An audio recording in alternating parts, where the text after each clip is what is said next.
Lord Clarke has been giving evidence to the inquiry into the contaminated blood scandal. Around 3,000 people died after being given blood products containing HIV and hepatitis C in the 1970s and 80s. Well, Lord Clarke is the first former health minister from the time to testify. Our health correspondent Jim Reid is following the inquiry.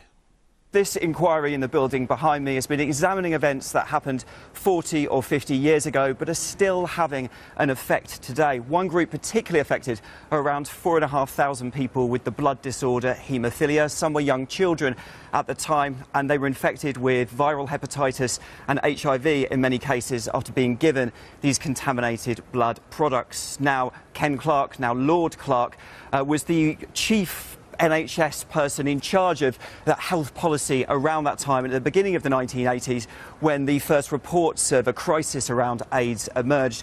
Giving evidence this morning, he said when he joined that department back in 1982, it was not clear and he never expected a problem like this to arise.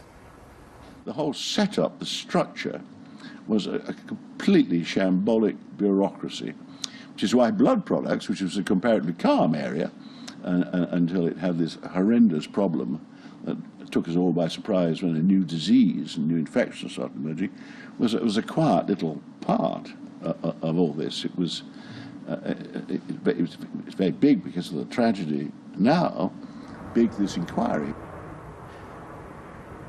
So Lord Clarke is going to be giving further evidence here, detailed evidence, for the next 3 days at this inquiry. It's important, very much so, for the families, the relatives of people who've lost their lives and the survivors, not just because of the detail of which he's providing, but also because of the principle here. This is the first time such a senior minister has been giving evidence under oath at an inquiry like this.